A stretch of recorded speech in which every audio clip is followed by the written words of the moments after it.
नमस्कार दोस्तों। आज का सब्जेक्ट है fluid mechanics and hydraulic machine, जिसके अंदर आज हम लोग समझने वाले हैं बेंचोमीटर पर आधारित एक न्यूमेरिकल क्वेश्चन। क्योंकि थ्योरी एग्जाम में बेंचोमीटर पर हमेशा एक न्यूमेरिकल क्वेश्चन पूछा जाता है, इसलिए वीडियो को पूरा जरूर देखें। और एप्लीकेशन के अंदर जो भी हमारा सब्जेक्ट है fluid mechanics and hydraulic machine या फिर अदर सब्जेक्ट, कोई जो भी आपका सेमेस्टर का हो, उन सभी के पीडीएफ नोट्स कंटिन्यू एप्लीकेशन के अंदर अपलोड हो रहे हैं, तो आप चेक कर सकते हैं एप्लीकेशन कैसे डाउनलोड करना है, कैसे इन सब्जेक्टों के नोट्स देखना है। उसके लिए मैंने एक वीडियो बना दिया है, वीडियो की लिंक डिस्क्रिप्शन बॉक्स के स्टार्टिंग में दे रखी है। उस लिंक पर क्लिक करके उस वीडियो को जरूर देखें और एप्लीकेशन डाउनलोड कर लें। अब चलते हैं न्यूमेरिकल क्वेश्चन समझते हैं। क्वेश्चन के अंदर दिया गया है a horizontal बेंचोमीटर 160 mm into 80 mm is used to measure the flow of an oil of specific gravity 0.8. आगे दिया determine the deflection of the oil mercury gauge if the discharge of the oil is 50 litre पर second assume CD equal to 1। तो question को समझना हमें, एक horizontal बेंचोमीटर है जिसकी डायमेंशन दी है 160 mm इंटू 80 mm। ये जो डायमेंशन रहती है यह इनलेट पाइप की इनलेट की रहती है और थ्रोट की रहती है। मतलब इनलेट का डायमीटर इतना दिया, थ्रोट का कम होता है इसलिए इतना दिया है। आगे दिया है स्पेसिफिक ग्रेविटी दी है, जो भी यहाँ पर फ्लूइड हम यूज कर रहे हैं उसकी स्पेसिफिक ग्रेविटी दी है 0.8। जबकि हमें जो डिफ्लेक्शन है, जो उसका अंतर आता है मरकरी लेवल का, वह हमें निकालना है। वो जो डिस्चार्ज दिया है Q इक्वल टू 50 लीटर पर सेकेंड दिया है, लीटर पर सेकेंड है, हमें मीटर क्यूब पर सेकेंड में चेंज करना पड़ेगा। एज्यूम CD जो कोफिशिएंट है, जो कांस्टेंट है, वह दिया गया 1। सबसे पहले जो भी डाटा गिवन है उसको नोट करते हैं। तो हर बार की तरह हमें उसी तरह क्या लिखना, पहले सॉल्यूशन लिख लेना है, फिर हमें क्या लिखना है यहाँ पर गिवन लिखना, साफ सुथरा याद रखें। जो भी ये डाटा लिखेंगे, अब यहाँ पर जो भी डाटा दिया उसका उसके जो सिंबल होते हैं उनको मैं यूज करता हूँ, डायरेक्ट डाटा लिख देते हैं। आपको वहां पर वर्डिंग भी लिखना है। जैसे यहाँ पर क्या डायमीटर ऑफ इनलेट दिया, तो इनलेट का डायमीटर जो है बेंचोमीटर का हम D1 से नोटेट करते हैं, और जो 160 दिया हुआ उसको मैं 160 यहाँ पर लिख लेता हूँ। अब याद रखें मैक्सिमम डाटा हम किस में लेंगे, मीटर में लेंगे। तो मीटर mm को मीटर में चेंज करने के लिए हम 1000 से भाग देते हैं, 1000 से डिवाइड करते हैं। तो इसमें हम डिवाइड करेंगे तो कितना हो जाएगा, 0.16 मीटर हो जाएगा। इस तरह आप चेंज करते हुए चलें। जैसे कि थ्रोट का जो डायमीटर उसको हम D2 से डिवाइड करते हैं, तो कितना दिया है 80 mm दिया हुआ है। इसको भी हम मीटर में चेंज करेंगे, मतलब 1000 से इसमें डिवाइड करेंगे तो जो वैल्यू आएगी 0.08 मीटर। नेक्स्ट है स्पेसिफिक ग्रेविटी दी फ्लूइड की, तो हम क्या स्पेसिफिक ग्रेविटी को एस से नोट करते हैं, कैपिटल एस से, और यहाँ फ्लूइड की दी है, या ऑयल भी लिख सकते हैं, ऐसा SF मैंने लिख दिया। अब जो दी है वो है दी है 0.8, तो मैंने यहाँ पर क्या करेंगे 0.8 भी लिख देंगे। आगे देखेंगे जो क्या लिखा है यहाँ पर, deflection of the oil mercury gauge. Deflection मतलब जो डिफरेंस आ रहा है वह निकालना है, उसको हम किससे, कैपिटल X से डिनोटेट करते हैं, ऐसा बड़ा सा लिख दें। इसको हमें क्या करना, फाइंड आउट करना है। और जो यहाँ पर देख रहे हैं डिस्चार्ज दिया, डिस्चार्ज मतलब Q इक्वल टू दिया है कितना, 50 लीटर पर सेकेंड दिया है। अब लीटर को इसमें बदलना, हमें मीटर क्यूब में बदलना है। तो लीटर को मीटर क्यूब में बदलने के लिए क्या करते हैं, हम 1000 से भाग देते हैं, 1000 से डिवाइड करते हैं। तो इसमें जो डिवाइड करेंगे तो जो वैल्यू हो जाएगी हमारी 0.050 मीटर क्यूब पर सेकेंड, ऐसा लिखकर रख लें। अब CD जो कोफिशिएंट दिया है इक्वल टू दिया है हमारा 1 दिया है, इसके अलावा कोई डाटा नहीं दिया है। जो निकालना है मैंने वो भी लिख दिया। हाँ, इसके अलावा जो देखो यहाँ पर मरकरी गेज दिख रहा है, ऑयल के साथ क्या है, मरकरी का भी यूज किया गया। तो मरकरी की जो स्पेसिफिक ग्रेविटी होती है, तो हम इसको मरकरी को S नीचे M लिख देंगे, जिससे पहचान में आ जाएगा कि स्पेसिफिक ग्रेविटी मरकरी की है। ये पहले से पता है हमें कितनी रहती है, 13.2 रहती है। कितनी, सॉरी 13.6 रहती है, मैं सही लिख 13.6 रहती है। तो इसको भी हमें लिखना है। तो जो डाटा मैंने लिखा है ऐसा ही आपको लिखना है। अब हमें इसकी कैलकुलेशन करना है। कैलकुलेशन के लिए सबसे पहले हमें जो बेंचोमीटर डिस्चार्ज है उसका फॉर्मूला याद होना चाहिए। तो मैं यहाँ पर लिख रहा हूँ, ध्यान से देखें। तो थोड़ा सा हमें राइटिंग वर्क भी करना पड़ेगा, ऐसा लिखना है यहाँ पर, वी नो दैट क्या लिखेंगे, वेंचुरीमीटर डिस्चार्ज, वेंचुरीमीटर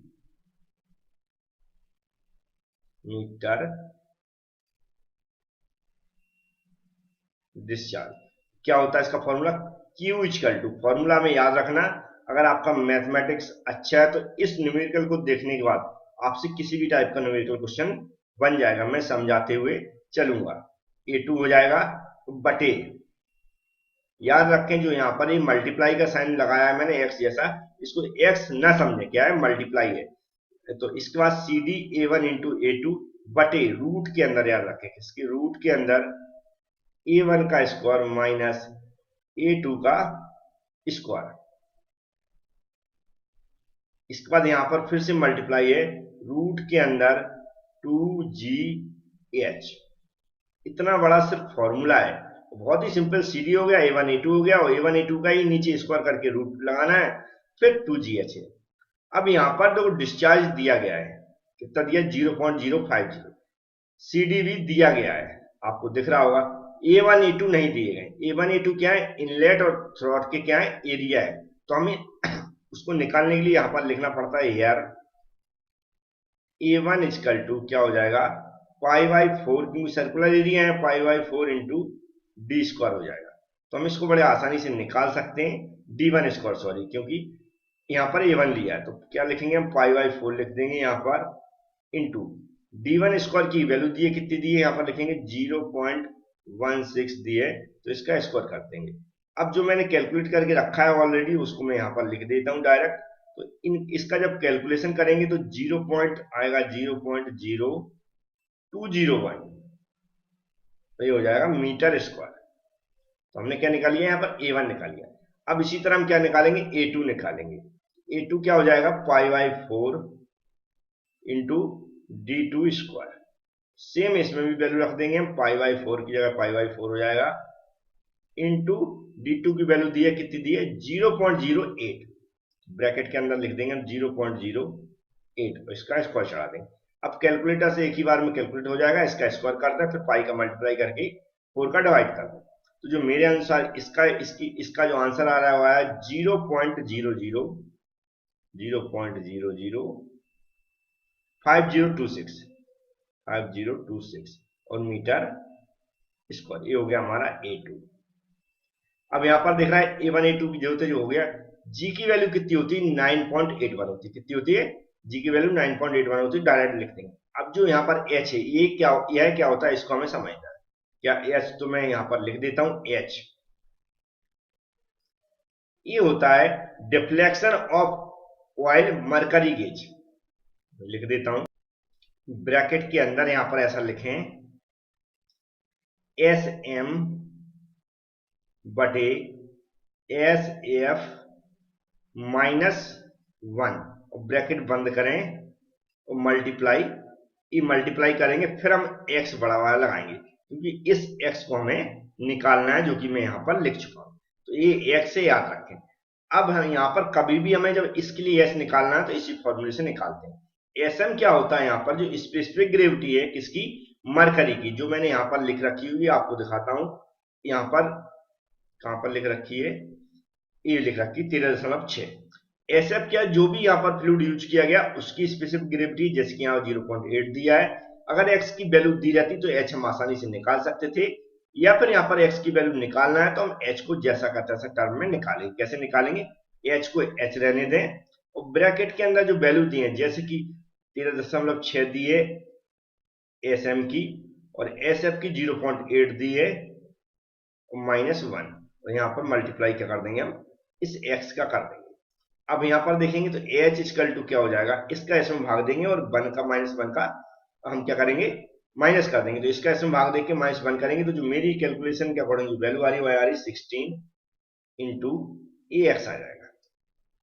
तो हमारी h की वैल्यू ऐसी कुछ आ गई है। जैसे मैंने बताया, बॉर्डिंग वगैरह सब कुछ सीखना है, देखना है, तो एप्लीकेशन के अंदर हमने PDF दी है, उसमें देख सकते हैं कैसे लिखते हैं। लेकिन जो मैं मुंह से बोलता हूँ वो आप लिख भी सकते हैं, नोट्स बना सकते हैं, लेकिन यहाँ पर मैं डायरेक्ट सिंबल का यूज करता हूँ। अब हमारे पास देखो h की वैल्यू भी आ गई, सभी वैल्यू आ गई। अब हमें क्या करना है, डिस्चार्ज ऑलरेडी दिया है, तो हम क्योंकि जो भी फॉर्मूला यहाँ पर यूज कर रहे हैं वही एक डाटा अननोन है तो उसको निकाला जा सकता है। अननोन का मतलब क्यू की वैल्यू दी है, सी डी की वैल्यू दी है, A1 A2 हमने निकाल लिया है, जी की वैल्यू होती है 9.81, तो एच अननोन बचा हुआ तो इसको आसानी से निकाल सकते हैं। तो जो वैल्यू यहाँ पर निकाली उन सबको हम इसमें पुट कर देंगे। मैं डायरेक्ट पुट करके यहाँ पर दिखा रहा हूँ। तो सिर्फ हमें क्या करना है, वैल्यू पुट करना है। जैसे कि डिस्चार्ज की वैल्यू है 0.050, इक्वल की जगह इक्वल रख देंगे। सी डी की वैल्यू 1 है तो 1 रख देंगे। अब A1 की वैल्यू जो मैंने निकाली हुई थी वो है 0.0201 इंटू A2 की वैल्यू हमने निकाली थी 0.0050।